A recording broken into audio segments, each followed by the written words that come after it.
Hey guys, welcome back. Today is going to be a little bit of a different video, obviously. This is going to be a shorter, off-the-cuff review of Matrix Resurrections.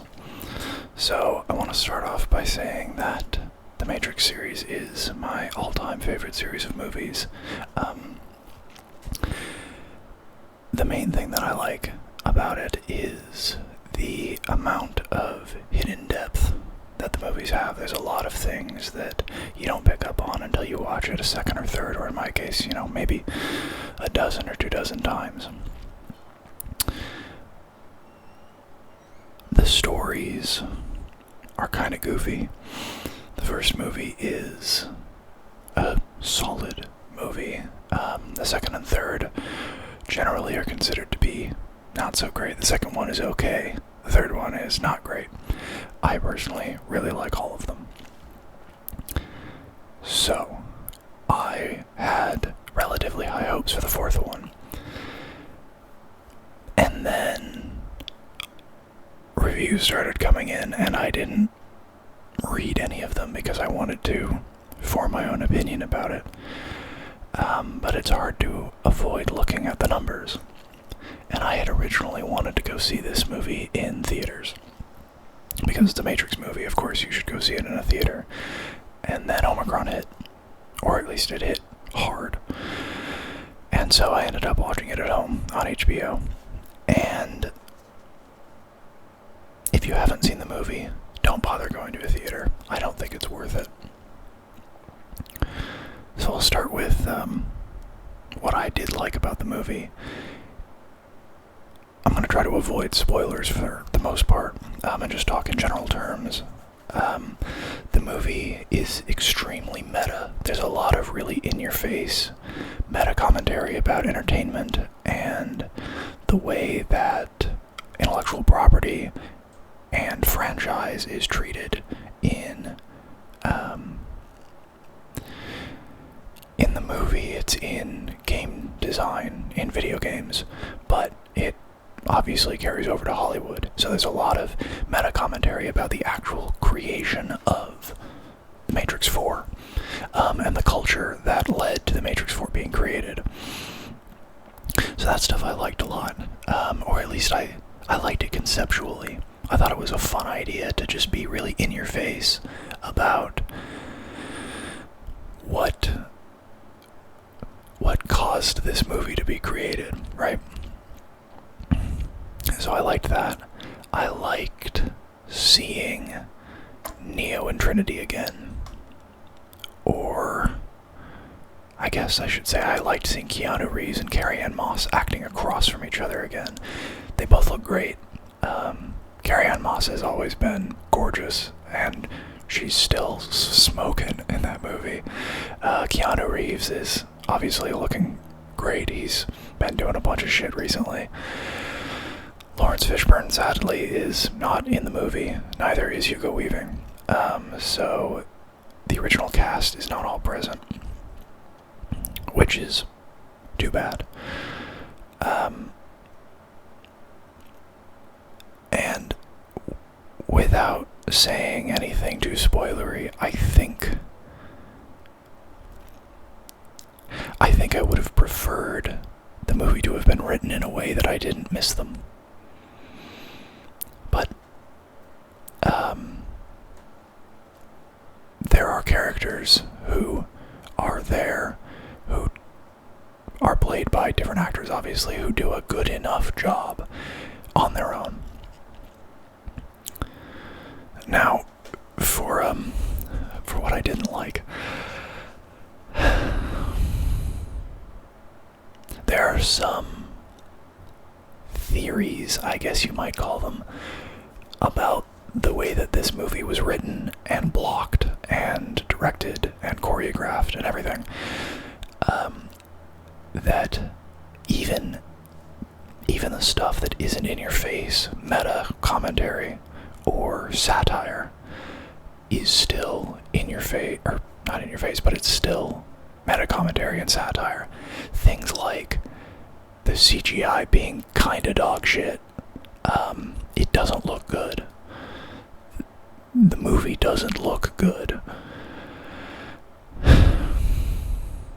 And that extends into the fight choreography and the way that the fights are shot. They're just not fun. They're not fun to watch. They're not impactful. They look amateur.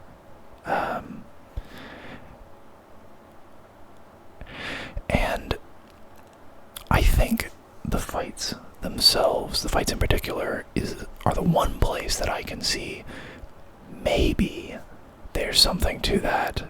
It was intentional as commentary theory. Because Lana Wachowski has directed 3 of these fucking movies. And all 3 of them have fantastic fight choreography. And say what you will about the extreme anime fights in 3 in particular. With Smith and Neo, and they're making these big shockwaves and it's pushing the rain apart, whatever, and the really very obvious CG that's in the Burly Brawl in 2 and in the final fight with Smith in 3. But those fights are choreographed well, and they are shot well. There's a look that they have, and it's kind of comic booky, it's kind of goofy, kind of looks like a video game, but it's consistent. 4 has no look. It has no idea, or it feels like it has no idea what it's trying to do with the fights. They're not punchy, they're not weighty, they don't have any emotional weight. I didn't for a second believe any of the damage that anybody was receiving. And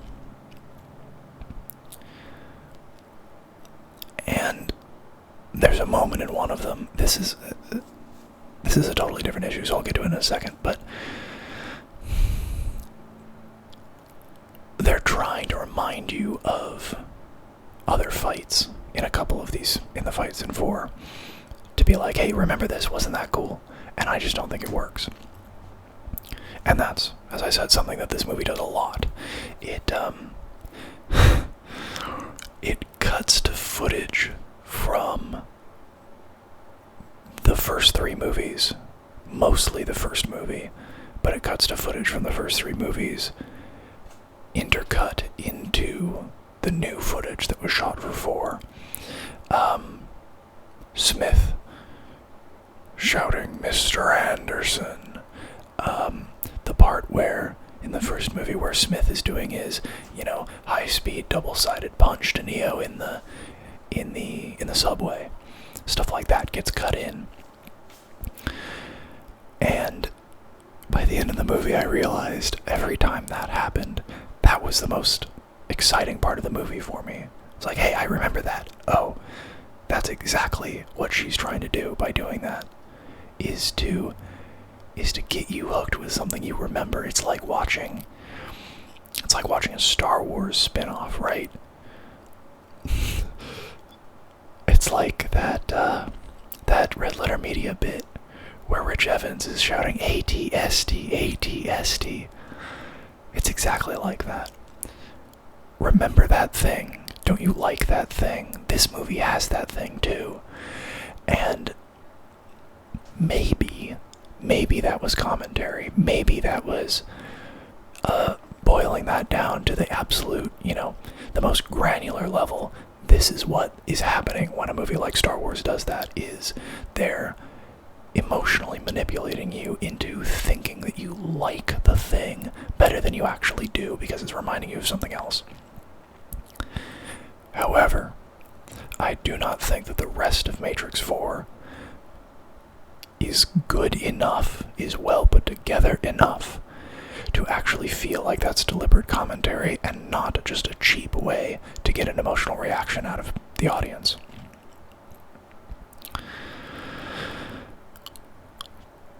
Back to the look of the movie. Costuming.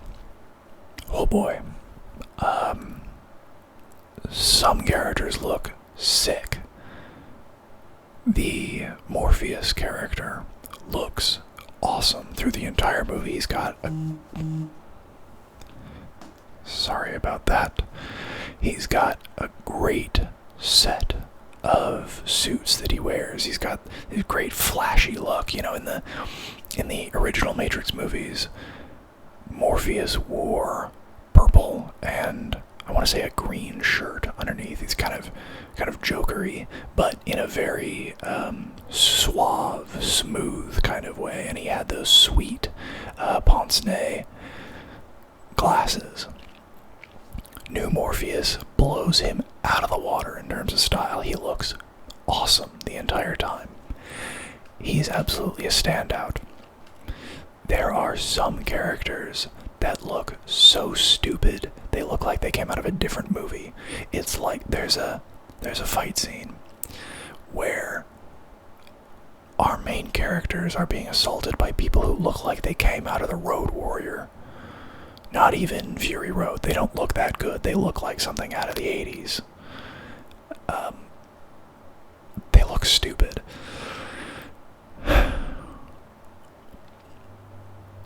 Neo and Trinity are made up well enough. The rest of the characters are not great, and I have one very specific problem with the costuming and hair for two characters. And once I tell you the problem, you'll recognize them. Blue and red as colors have meaning in the Matrix. Blue pill, red pill, right? One is a return to status quo and a refusal to acknowledge the splinter in your mind. And red is accepting that you have this additional insight into the world and finding out how much there is to learn there. There are two characters who behave in a way, they are in fact red pills. They're people who have escaped the Matrix. They are living in the real world and they jack in order to engage with the Matrix. And those two characters both wear blue sunglasses. They have, blue lenses in their sunglasses. And one of them, who you meet really early on, has blue hair. That's never addressed. I spent most of the movie thinking, okay, these two are clearly another form of control that we just haven't been introduced to yet. They're going to reveal something that will explain why they have this blue costuming. Because it's clearly deliberate. It's not that the costumers just thought they looked cool. A character has blue hair. I mean, they had to dye her hair blue. They could have dyed it red. They could have not dyed it at all. They could have dyed it white. Something totally different. In fact, white might have been a more appropriate color given who her character is. There's another character in the movie who wears blue glasses for whom the color does mean something. So it's not just that Lana Wachowski forgot that the colors meant something. She remembered, she knew. She just chose not to fully engage with it. And that's what ultimately confuses the symbolism of color in the movie.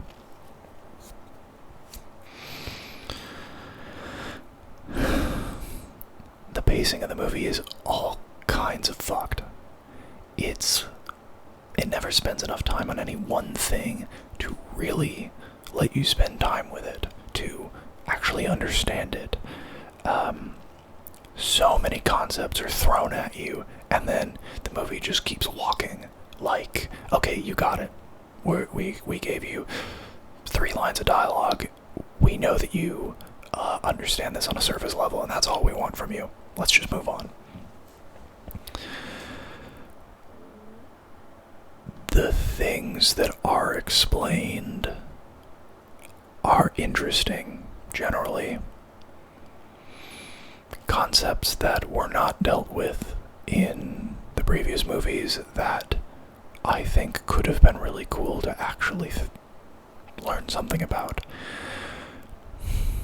My girlfriend had a great theory after a specific shot in the third trailer, I think it was. Maybe it was the second trailer. The one that cut between old footage and new footage. There's a shot of machines on two sides. It's blue on this side and red on this side. And machines normally have red details, red eyes, stuff like that. So, and they're shooting at each other. So it's very clear that there's some sort of machine conflict going on. And my girlfriend had this great idea. What if the movie deals with the machine civil war because of the fallout of what Neo did at the end of Revolutions? That's not the plot of the movie. It would have been great. I would have really loved that movie. That's not the movie. But portions of that are touched on because the shot's in the movie, right? They didn't just throw that in there to be confusing.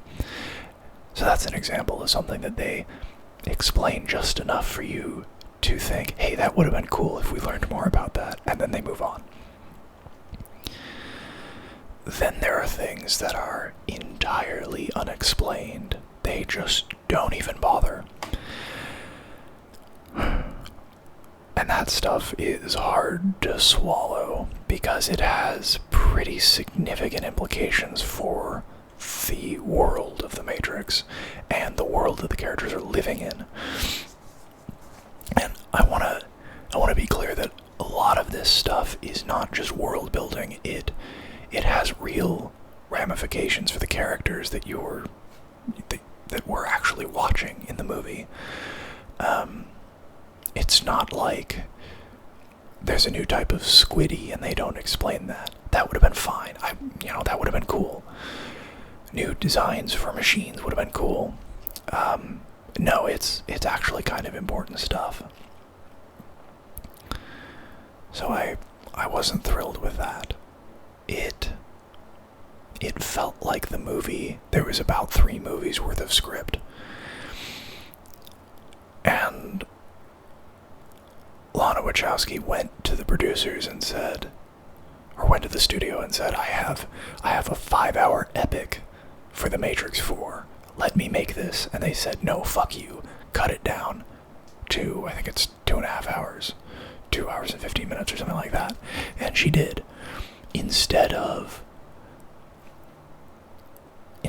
cutting off the last 2 acts of this 5-hour epic and turning it into a single movie, it is all the details that bring you into a world, that bring you into a story, that make it believable, that are thrown out the window in order to truncate the entire thing to make the runtime palatable. So that was unfortunate.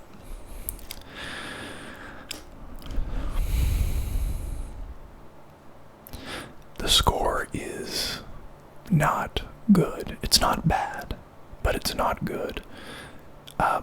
The music in the first 3 Matrix movies, to me, is some of the best scoring for any movie ever. And obviously it's not like in the top 10 or anything. It's not that good. But the music so fits the tone of the movie. It's this sweeping orchestra combined with intense late 90s, early aughts EDM, really driving beats, but then there's this grand string and wind instruments that are backing it all up. And, some of that music was used in movies for a very long time, that style of music in action movies, because it was so important to the feel of the Matrix movies. They tried to do that with Matrix 4, and I think the biggest problem they ran into is with at least with the first 2, I think with the third one as well. What they did was they actually approached EDM or electronica house music musicians like Unloco and oh god, what's his name? The guy who wrote Club to Death. Juno Reactor. You know, they approached people and said, hey, we have a couple sequences, we want you to compose something for them. And they created this incredible score. I don't know if that's what they did with 4. I don't think it is what they did with 4 because the music is just kind of boring. It's not very interesting. And then the movie ends with, again, maybe this is commentary, a really bad cover of Rage Against the Machine's song, which I'm now blanking on the name. I should have written this down, I'm sorry. Wake Up, I think it's called.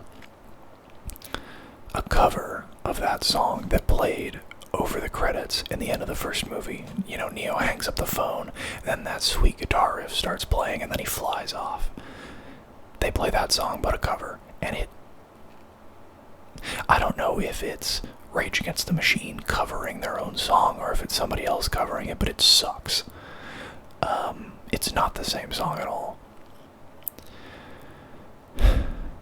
And it may well be that by that point in the movie, I was just so livid about what I had just had to sit through that even a great song would have been bad for me. But it was not good.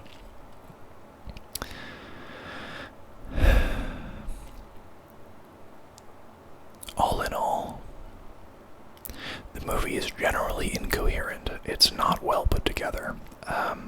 Scenes occur in the proper order, you know, and the dialogue makes sense on a, you know, like they're speaking English and it's comprehensible. Comprehensible.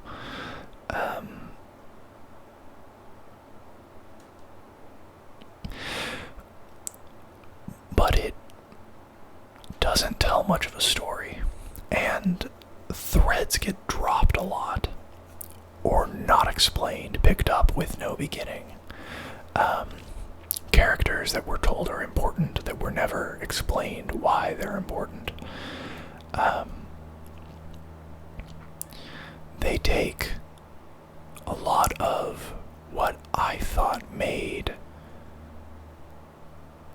the Matrix, the construct itself in the first 3 movies, interesting.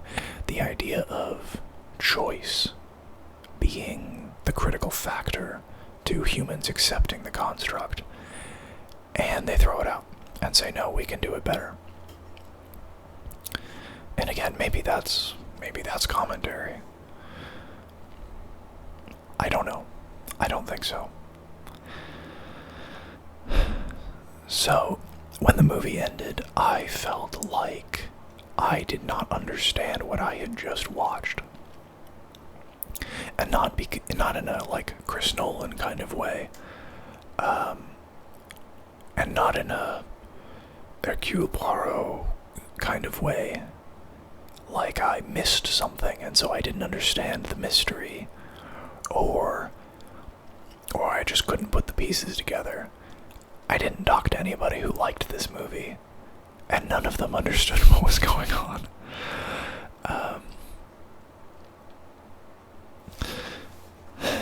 I could keep rambling about this for a long time, but I'm going to end by saying this movie could have been good. It had a lot of really interesting ideas. Ideas that were brand new to the franchise. It also had a lot of really, really stupid ideas, and unfortunately the stupid ideas, in my opinion, took center stage. It relied heavily on nostalgia in a way that I did not think rose to the level of satire.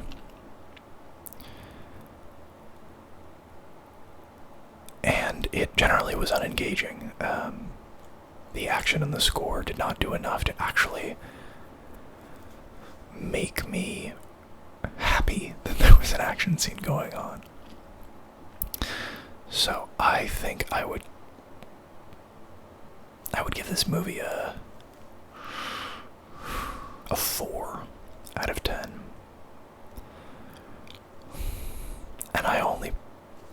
score it as high as that because it's technically competent.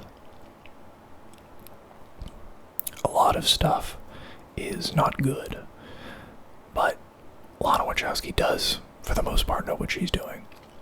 She just has a lot of bad ideas. And the DNA for a better movie is there. I would strongly recommend, if you are a longtime fan of the first three, that you know what you're getting into with this, because I don't think I knew what I was getting into, and I think that colored my impression of it quite a bit. If you're not such a fan, maybe you liked the first one, not so much the others, you can give it a watch. You might like it, who knows. If you weren't such a fan of the first three Matrix movies, I'd just skip this. It's not worth it. I think it's a bad movie on its own merits, and if you're not going to be receiving the nostalgia hit every time they slap you in the face with it, you're not going to have a good time. On an ending note, the final 5 minutes of the movie is strangely brutal in a way that the previous entries really were not. Despite having been R-rated, the original trilogy wasn't particularly graphic. And there's like a borderline torture scene at the end of Matrix 4. If you do watch the movie, make sure you watch through the credits, because there is a silly little after-credit scene.